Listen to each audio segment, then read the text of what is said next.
you're a hand therapist, and when you look at the human hand, you see design. Absolutely. It is perfectly balanced. As a therapist, I see hands when things don't go well, and it's been designed to work beautifully in balance. To me, everything has a reason, everything has a job. To be able to get to that through evolution would mean there'd be a lot of leftover bits that made no sense. It all makes sense. It's all got a reason, it's all got a job. The more I know about the hand, the more I know it was designed by an incredibly intelligent being that wants us to have a beautiful life, preferably with all of our fingers and toes attached. Why does knowing that your hands are designed and not evolved make such a big difference in your life?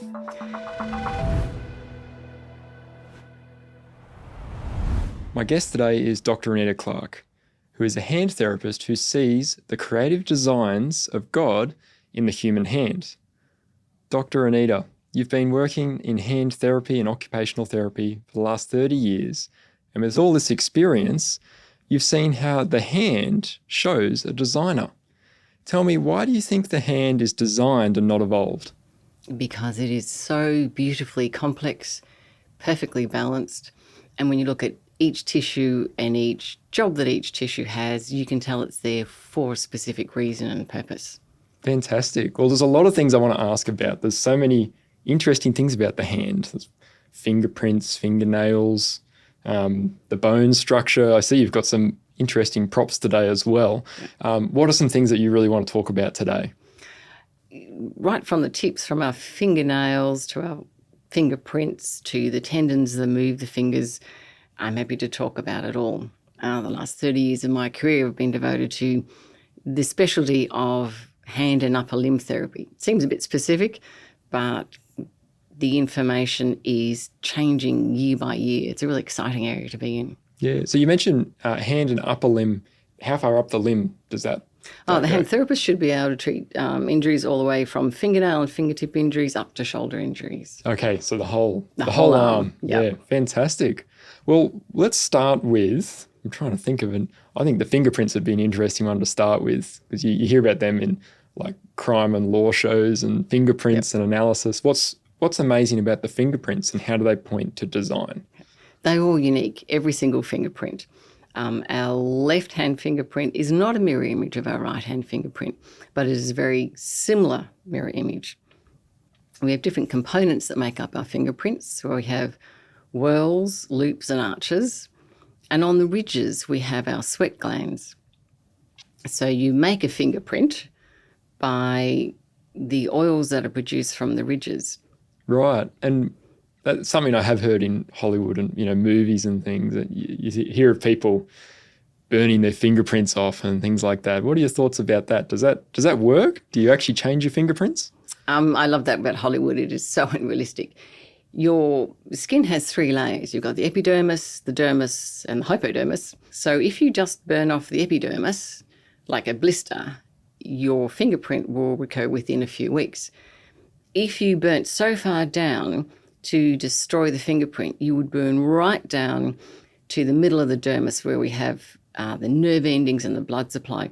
That would be really painful. You'd have to be really dedicated to burn your fingerprints off that far.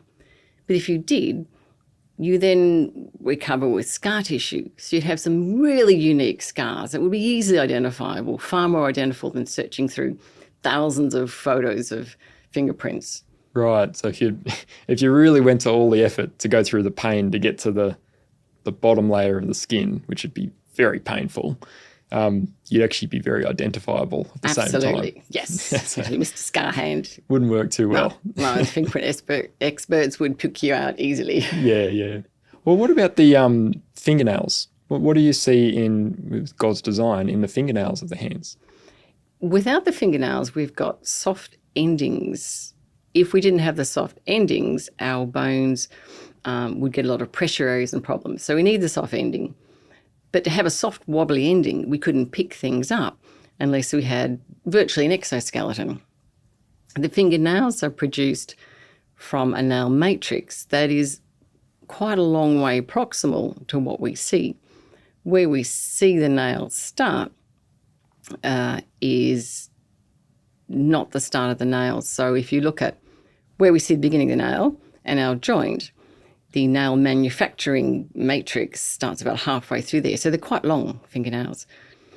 And you have keratinocytes that produce keratin, and keratin is like the skeleton left behind, and it gets pushed out in 3 layers. So you can split your fingernails and you know that they're laminated. So it's incredibly complex.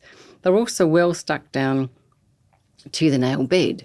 So if you're having surgery, you're not allowed to wear nail polish because they will get your fingernails and press to squash the blood supply out for 5 seconds, then look at capillary refill.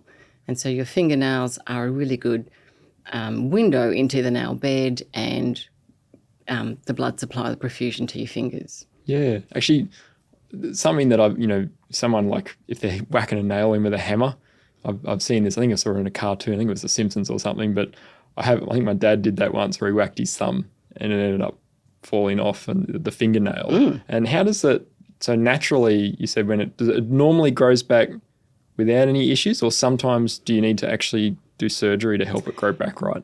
If you crushed your finger and the fingernail's not salvageable, the surgeons will get a piece of plastic or alfoil and put it in to keep that space open between the top skin here and the nail bed whilst the nail starts to regrow. The nail matrix is incredibly durable, and if it's not severely damaged, it will make nail. And even if you've only got a little bit of the nail bed left, it will make nail. Yeah. So it's very robust because nails are really useful to protect the end of the fingers. If we didn't have such broad and long nails, when we grip things, the skin would wobble backwards. The fact that they're there means we can grip something with a larger surface area to give really good feedback to our brain about what we're gripping, how firmly we're gripping, whether that thing's slipping or not, whether it's hot or cold. I hope you're enjoying the interview so far. If you haven't already, like, subscribe, and hit the bell for notifications. Thanks for watching. Actually, that's another thing. So talking about the brain and the feedback, there's I've heard about I think you got an image here, the homunculus or something, and to explain how the brain is connected to the hands. Yes. Do you want to talk about that? Because it's one of the most strange pictures I think I've seen. I know. This is so cool. I call him the Mick Jagger of the brain. The homunculus is a representation of how much space the different parts of our body take up in our brain. So the hands take up a huge amount of space, and the lips and the tongue compared to, say, the back or the legs. There are 241 sensory nerve endings in our fingertips, and that's about 100 times more than there are in a centimetre square on our back. And this fellow actually lays along the brain. Each area of the brain has a specific job. And if we look at this, you see that our homunculus starts off way down here in the middle of the brain. We won't get too technical, but he lies along the brain and down along the outside. And then you'd think the head would be along here. It's actually flipped so that the top of the head is near the hands on the brain. So you've got your motor cortex, your sensory cortex, and your premotor cortex. So when you look at something with the intention of picking it up, your premotor cortex has already planned how to pick it up. You go to reach the object, and within a very small amount of time, it's 268 miles per hour that the large myelinated central nerves will send information up to the brain to go, it's stationary, it's not too hot, it's not too cold, for us to then pick it up. So the information's gone up to the sensory cortex, to the premotor to plan it, more planning into the motor cortex so that I can pick my cup up without dropping it or without overshooting. So it's a really fine, beautiful connection between the hand and the information it gives to the brain and the brain's analysis and the brain's response. So I'm just trying to think about, I remember in university, I did electrical engineering, and one of the things I was fascinated with was trying to make a biomedical, like a robotic prosthetic hand. And I was thinking about, how can I get started? And I just remember I ended up hitting the wall and not being able to make much progress because I just realized this is so complex to get it right. Yeah. I think I ended up getting a sort of like a pincer motion thing going with a sensor. Mm-hmm. And so my only, if you think of it this way, is the microcontroller was my designed brain. I was trying to sense, how far it's bending so that I don't, get the motors to overbend and overshoot. And then so doing that was a really difficult problem for me. I had to spend a lot of time on that. But there's obviously a lot more than just one flex sensor, from an electrical engineering perspective. I can feel my hand, finger touch my hand at so many different points. Can you tell me a bit about, how we sense things with our hand and all the different parts that we sense? We've got 3 different sorts of sensory nerves within the nerve bundles. There's large myelinated fibres, and they send information about whether something is still or moving. There's small myelinated fibres that send information about whether something is hot or cold, and they give sharp pain. And then there's our C fibres, which send information a little bit slower. They're unmyelinated, and so the speed of travel is 2 meters per second. So that's a lot slower than the other 260. A lot slower than the myelinated fibres. So that when you go to grip something, it takes a moment to realise it's hot. It's literally just a moment though. But those 3 types of sensory nerve fibres build up a picture of whether something is safe to pick up or not. Yeah. There's a disease most people know called leprosy, which is known as Hansen's disease. Those people, one of the first symptoms they have is the bacterium attacks their C fibres. So they can still feel things, but they can't feel whether they're hot. So if you're living in an Indian or African culture and you need to sleep by the fire to keep warm, your feet can roll into the fire and you won't feel it. Yeah. Or you stand on a tack and you don't look after that wound because you don't feel pain. So the pain fibres are really important. They're there to protect us and to remind us that something's sore. So I think it's a really beautiful design that we have. We don't like pain, but without it we can't protect and rest and heal ourselves. So it's part of our whole healing system. Right. So even though pain is unpleasant to say the least, it's a protective design mechanism in a way. Yeah. Without it, you're in big trouble. Yeah, yeah. Oh, and now what happens? So the pain that's sensed through like nerves and stuff, right? Is that yeah? Yep. What happens if you actually cut a nerve or something like that? What's the process of healing for that? It depends on how big a nerve, the little tiny digital nerve. So if you slice your fingertip, as a lot of people do, that will heal by itself. If you slice the nerves further down, they will die off distal to that area. If someone surgically reattaches the 2 endoneural tubes, then after 4 weeks, the nerve knows to grow towards the fingers. They always know which direction. Yeah. And you just have to put the 2 neural tubes within 2 centimetres of each other within a tube. If you can imagine a collagen tube or a straw, plug one in one end, one in the other. The proximal part knows to grow to the distal part. It's the only tissue in our body where it only grows proximally. So if you cut your skin, both sides heal together. You damage muscle, both sides heal together. But only with nerves do they heal from the proximal towards the distal. Yeah. They're very lovely. Did they always know about that when trying to fix nerves, about if I get this right, it's like the sheathing of the nerve or the sort of like the casing of the nerve? Did they always know that all you got to do is just fix the casing and the nerves will sort of fix themselves? The nerves are wonderfully complex. So take our median nerve, for example. The outside of it, there's a collagen tube, the epineurium.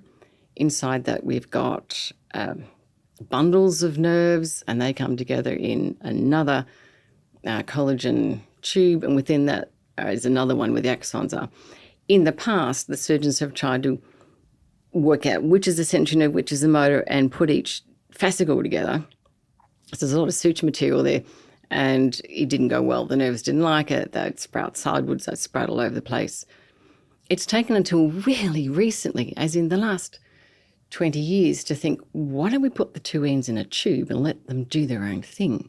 Just very Right. exciting. The latest research is put them in tubes. Don't suture them to the tubes, just put some glue along the outside so you've got minimal nerve disturbance. And then you get really good recovery. The nerve, when it finally gets to its endpoints, gives far better information rather than the information feeling like you're working with gloves on.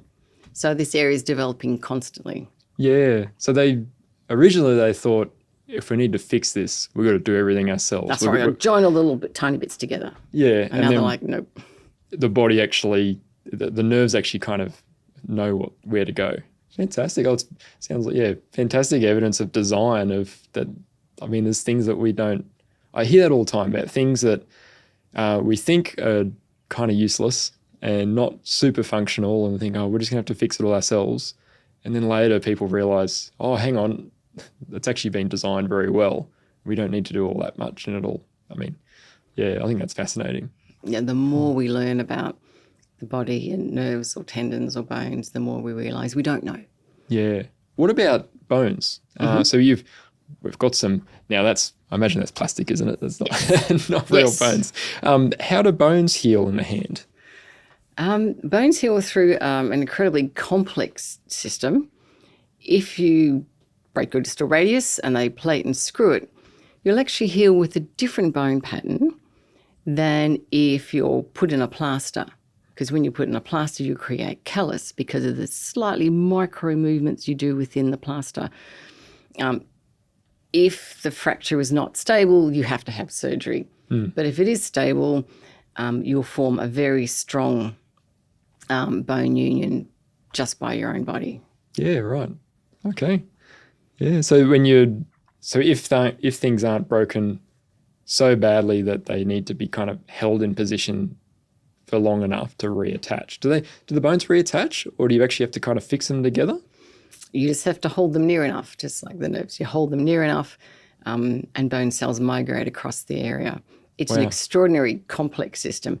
Even the skin of the bone, the periosteum, it has many roles in stimulating bone cells to create bone. It's so complex that every time I read more about it and refresh my memory, I'm amazed at the complexity, the amount of growth factors involved, what we can use and what we can't use. They've tried bone cement, artificial cement. They've tried bone from cows and pigs. That's been processed and sterilised. The body won't reject it. Yep. But the best bone to use is our own. So often if you've got a fracture to the arm or a distal radius fracture or ulnar fracture with a large bone deficit, they'll take a cork of bone from your iliac crest and place it in the area to help stimulate bone growth. And that is a incredibly complex job. It seems really easy, but it's extraordinary to think you can take cancellous bone from one area to place in another to help that area grow bone the way it should grow. It knows which way to grow it and which shape to make it. Yeah. Sometimes it needs just a little bit of help from somewhere else. Yeah. Fantastic. Yeah. And I got so many questions about the hand. The other thing I've heard a lot about, I don't know if this is to do with the bones, but I often hear people have carpal tunnel syndrome. Is that what it's called? Yep. You talk about carpal tunnel syndrome. Sure. So these 8 little bones here, they've all got a different function and they make up the carpal bones. If you look at them from my point of view, they're slightly concave. If you imagine that my finger is 9 tendons and the median nerve that go through the carpal tunnel, there's a transverse carpal ligament on top. When there's lots of swelling in the area, we wake up with pins and needles at night, give a hand a good shake, go back to sleep. I felt that before. So what they do in carpal tunnel surgery is actually cut this ligament. It regrows, but once it's cut, it gives the area less pressure, and then the therapist will help people learn how to mobilise the median nerve through the area as that ligament regrows in hopefully a slightly bigger fashion than it did before. Yeah. So you can see the tunnel nicely. Just to the side of it is another tunnel called Guillon's Canal where the ulnar nerve goes. So this little hook here is the hook of the hamate, and the ulnar nerve winds around it And the pisiform, this little bone here, is part of the edge of the tunnel where this little nerve goes. Now, you know if you hit the ulnar nerve, because if you use the heel of your hand as a hammer, as a lot of fellows like to do. Like this bit on the side? That bit's the pisiform. It's quite hard. It's quite hard, but it's not used. It shouldn't be used for hammering.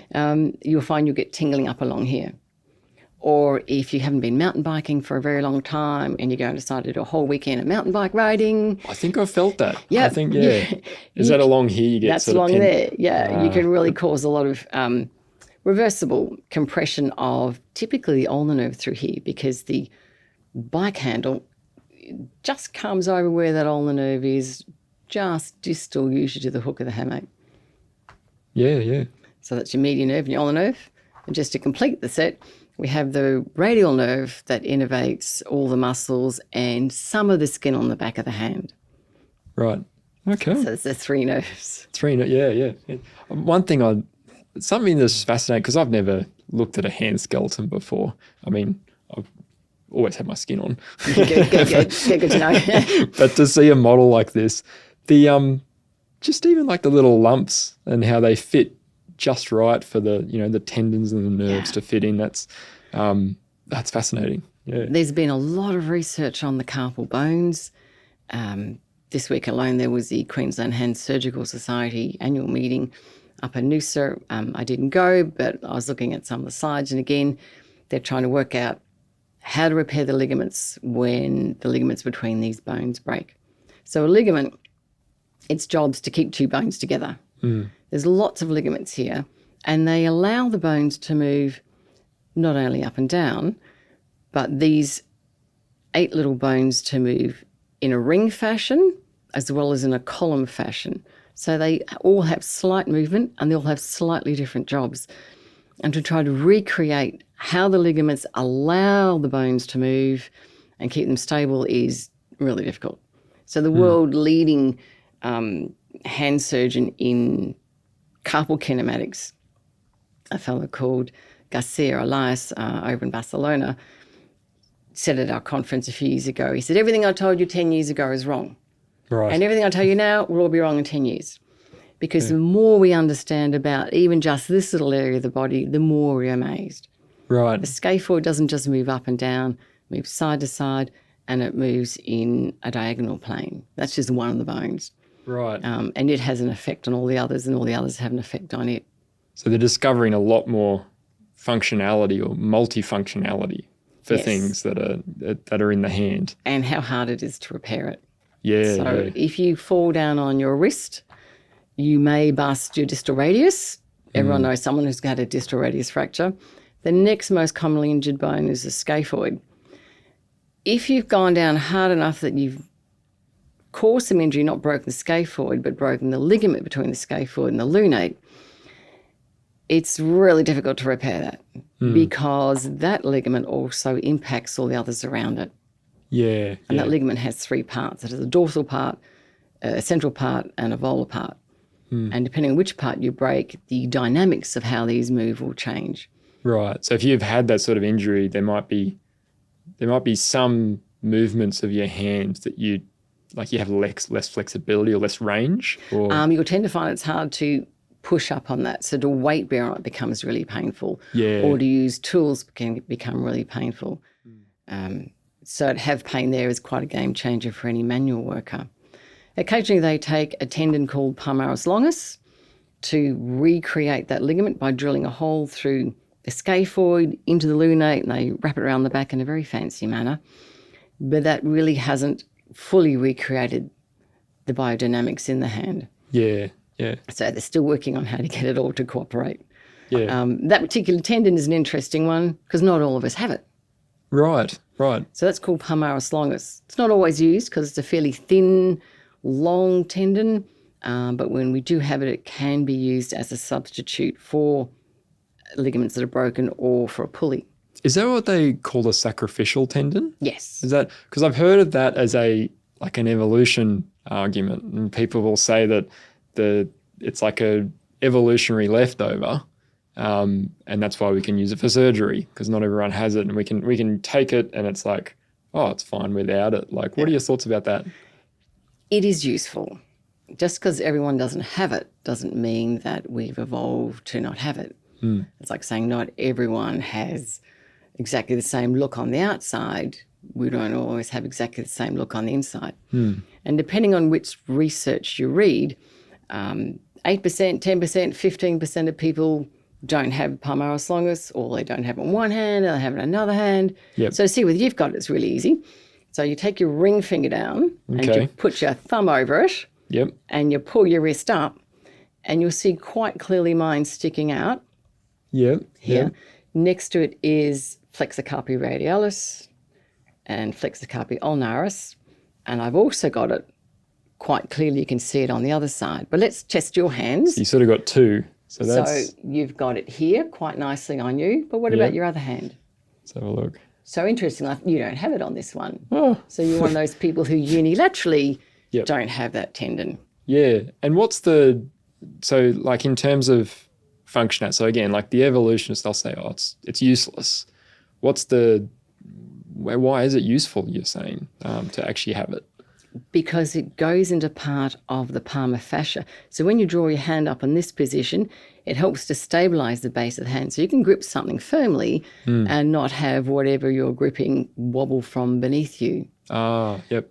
But you obviously didn't even know you didn't even have one, and you haven't felt that you could lift less in your left hand than your right hand, or Yep. left in your right hand, that's the one that's absent. Yep. You wouldn't even know. And your grip strength is probably pretty similar. Is that because other parts of my hand would compensate for that, Yes. for not having it? Yeah, and they would have from birth. Okay, right. So it's optimal and ideal to have everything, Yes. but the body again it's got enough ways to compensate for things when it's only like a little thing missing, Yes. rather than Yeah. They've done lots of studies on does it affect grip strength. And so it's a great study for undergraduate med students to run around and do this and see who's got one, who hasn't, and then measure everyone's grip strength. Yep. Some Indian fellows did that a few years ago. Some undergraduates, they got 240 of their mates, half of them female, half of them male, assessed who had palmaris longus, who didn't. They found that 92.5% of people had palmaris longus. Some of the women didn't, some of the men didn't. But if you evened all that out with their grip strength, you could not determine who had palmaris longus and who didn't by the grip strength. Right. So that compensation overpowered the difference Yes. of like working out if you had it or not. Yeah. Okay. I hope you're enjoying this interview so far. Creating content like this takes a considerable amount of time, effort, and resources. We're passionate about getting this message out, and we want to keep bringing you more videos like this one. But here's the thing, we need your help to make this happen. Your support, no matter how big or small, will help us cover our production costs and enable us to continue creating impactful content. To support this project, just use the link in the description below or the on-screen prompt. We're so thankful for your support. I mean, that was really cool to be able to actually do a test to see if I had Are there any other things like that sacrificial tendon that some people have and some don't? Some people have a tendon called a flexor digitorum superficialis that's either absent or tethered. So it has one common muscle belly, and it becomes four tendons before the carpal tunnel and splits and inserts, I can show you on this guy here, inserts in our middle phalanx of each finger. To test whether you've got it, you hold all the other fingers straight and pull that one up. And you that. do your middle finger, it's nice and cool. Yep. And then you go to your ring finger, it's all good. And then if you go to your little finger, you've got it on that side, as have I. We go over the other side, index finger's fine, got it on the middle. I've got it on my ring, but I come to my little one. Oh, so you It's can't either- bend it. No, so it's either absent or mine's tethered to my ring finger. Oh, okay. Now, if I was a concert pianist or I needed them to work independently at the PIP joint level, Yeah. maybe I'd have surgery to get those two split, Yeah, right. but I'm not. And so I wouldn't even know that I had that. It's a bit of a disadvantage unless I went and tested myself. And that's just part of normal variation. It's Right. like, why does Ian Thorpe have size 17 feet? It gives an advantage in the pool. It's great for yeah. for swimming, but you might trip over the doorstep a few times. That's right. With So big we feet. all look a bit different. We all have plus or minus a few bits, Yep. but we're still all human. It doesn't make you and me more or less because one tendon's tethered or one is absent. Yeah, but like you said, still, if you do have those tendons there, if you're doing something very specific like playing an instrument which requires, is articulation the right word? Because Or articulation, yeah. articulation. Requires fine individual controlled movement. So when my little finger moves down, I can't move it without my ring finger. So that could be a bit of a deficit depending Yeah. on what instrument I play. But I don't play a string instrument. So it goes to show that there's still a functionality for it. Oh, yeah. It's not useless, No. but it's not the end of the world if you No. don't have it. It's No. your body compensates very well, Yes. even though there are some specific things where you won't be able to use it, showing it does have function. Yes. Yeah. It's like saying we don't need all 10 fingers. Well, we don't. But pick one to not have. There was in Brisbane quite a few years ago, some people that tortured a bartender to get some information and they started hacking off his fingers. Oh, yeah. He was a muso. It was quite awful. So how many fingers could a muso do without? The thumb? No, thumb's really useful for opposition. The little finger, well, that's out the side. No, you use that for your handspan if you play the piano. What about middle finger? Well, that's really useful. It's our longest one.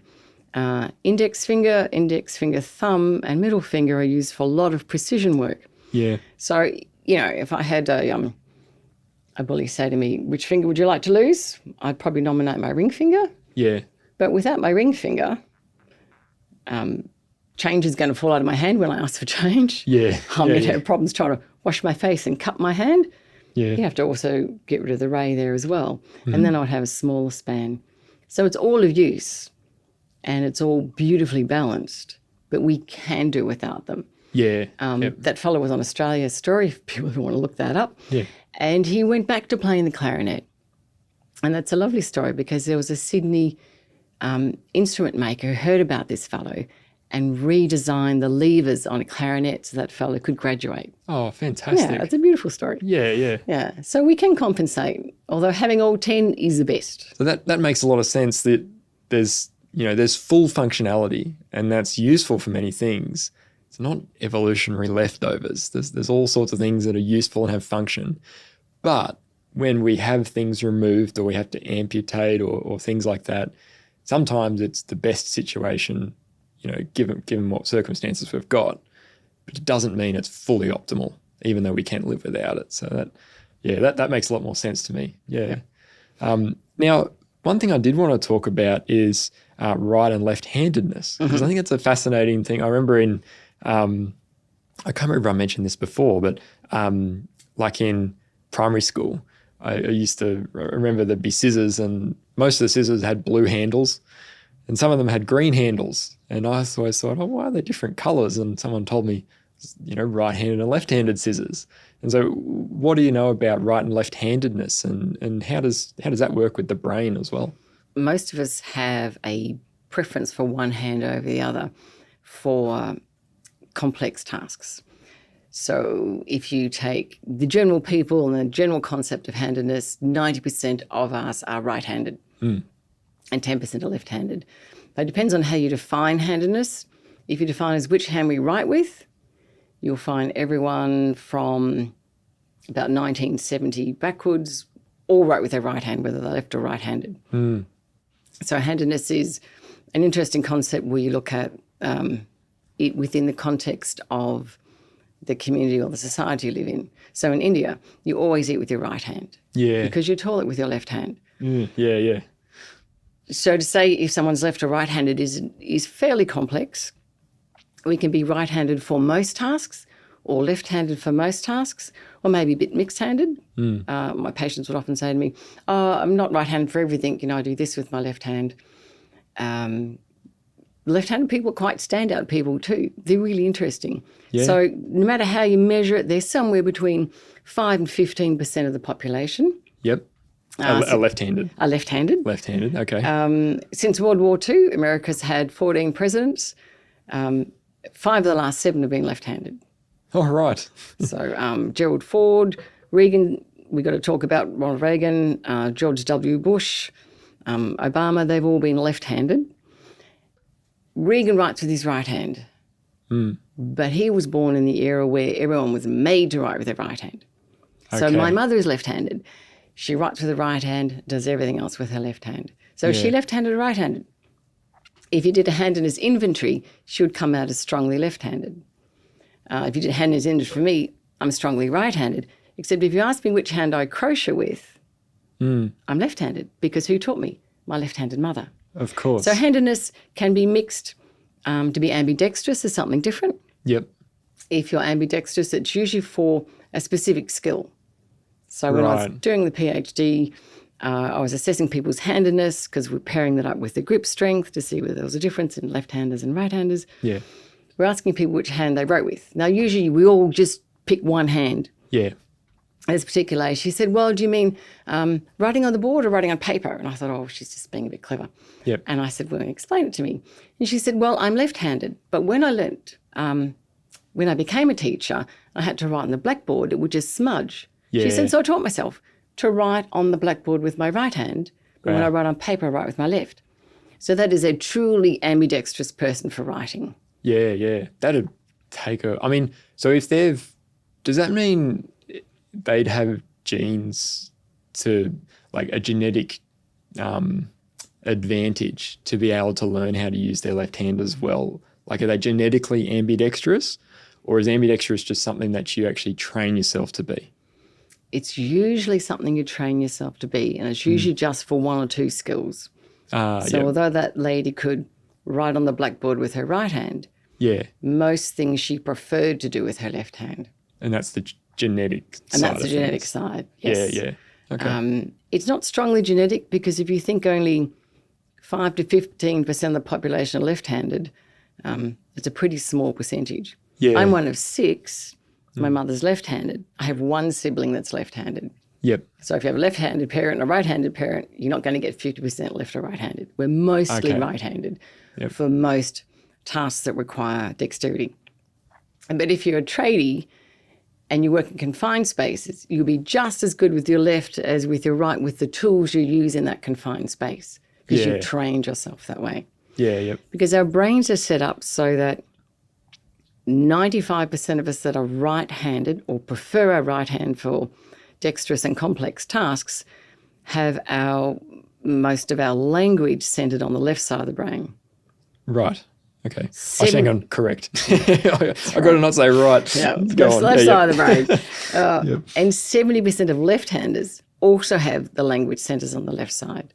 So Okay. they're not all the same mirror image that we would think, oh, if you're left-handed, you'd be right brain dominant, if you're right-handed. No, I've heard that where people. So is that that's not always the case that if you're right-handed, it's the opposite side of the brain? so if you're right-handed, 95% of you will have the left side of your brain dominant for language. Yeah. Although language does spark around all different areas. But Broca's area, some of the key areas for language will be on the left. If you're left-handed, you're not necessarily going to be right-sided for language. Oh, right. Okay. I keep saying right. Interesting. Yeah. So it's not like if you're left-handed, you have to fit the brain language connection people usually associated with people with right-handedness. That's right. Okay. All right. Yeah. So, and are there any other things, like with the brain connection and left and right-handedness that you find interesting? The left and the right side of the brain always talk to each other. The left and right hand have to know what they're doing. The left and right side of the brain do. Because in the middle of the brain is a huge superhighway of fibers, the corpus callosum, that send information at phenomenal speeds from one side to the other. So the whole idea of, being artistic and learning to use your right brain more, as soon as you open both eyes, information, or even one eye, information is going both sides of the brain. It is all interconnected. We really can't do without them communicating. Yeah. Now, what about, this makes me think about the presidents. And you mentioned that like a lot of these presidents were left-handed.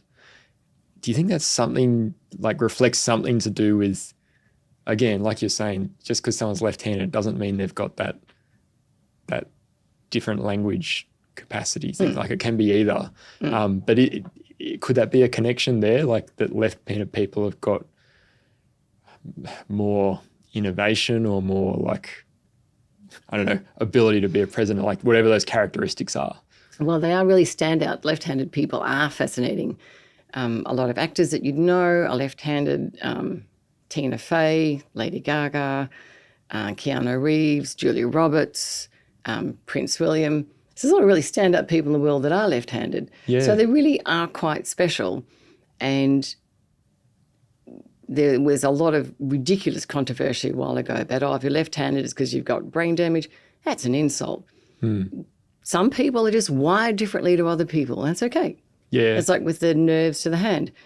Not everyone has exactly the same sensory nerve distribution. We have the same common theme, but we're not all the same. That would be boring. Yeah, yeah. And with the left and right-handedness, that's not... So I remember when you're talking about the tendons, it's like your body's great at compensating if you don't have it. So you won't notice the grip strength difference. But or like that other tendon that you're talking about for like the musician, it does affect them for their specific task. So the full functionality means that they can play their instrument a bit better. So it's like having the tendon is like the optimal scenario. Yes. But the right-handed and left-handedness, is that an optimal thing that, natural selection is working on to, make everyone, like the right-handed people, survive more? Or is that not really that sort of thing? Not really that sort of thing, no. Right. So. No, there was lots of rumours about left-handed people have more injuries, they die younger. When they looked into it and worked out, what defines left-handedness, they realised that was dreadful research. Yeah. So no, left-handers survive just as well as right-handers. And they're really standout creative leaders. So maybe they actually have something a little bit special in the fact that some of them are wired slightly differently. Yeah. Maybe that makes them more creative, better problem solvers, better diplomats. Yeah. And I guess when you got that diversity of people with different strengths in there, thought that works well together. Absolutely. Not necessarily one outcompetes the other. Yeah. And it all works It's together. all complementary. Yeah. Fantastic. Now, so you're Dr. Anita Clark. What was your research was it to do with hands? Yes. It was to do with grip strength and whether your left or right hand was stronger, and it was to do with repeatability. And I did teenagers who aren't particularly reliable or repeatable or anything.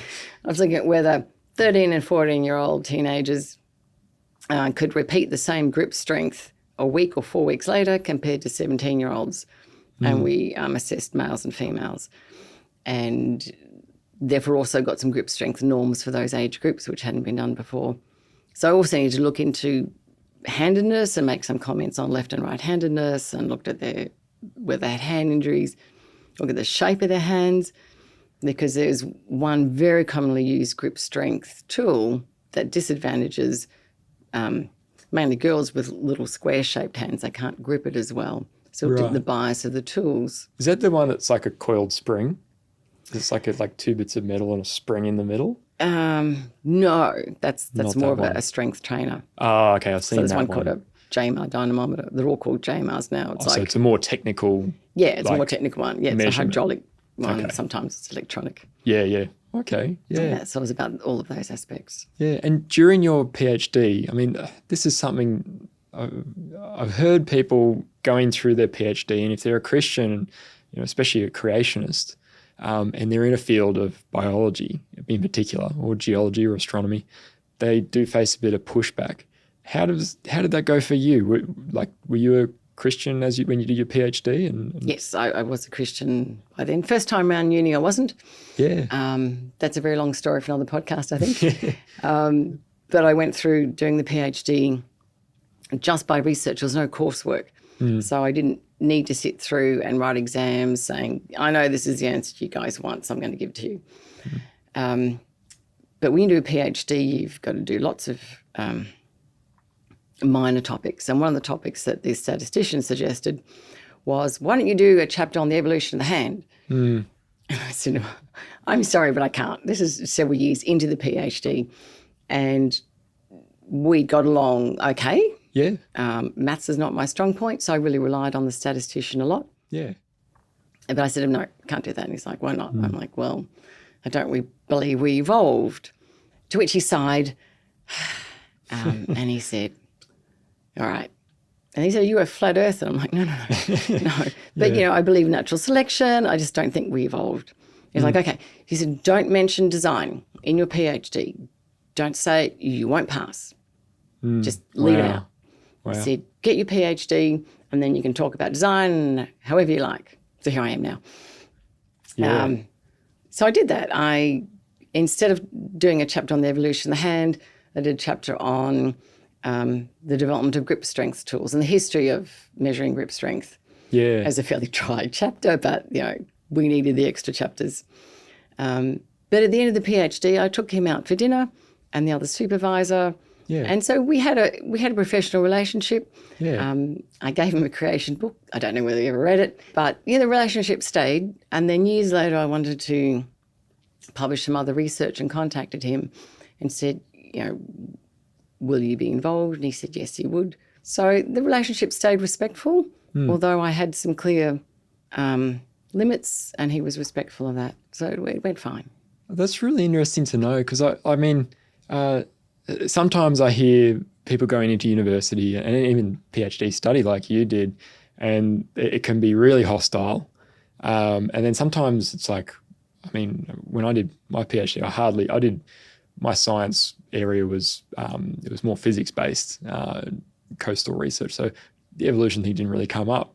I had one professor who did sort of have a go at me at being a flat earther or something like that in a friendly way. It was great, but there was no real major hostility.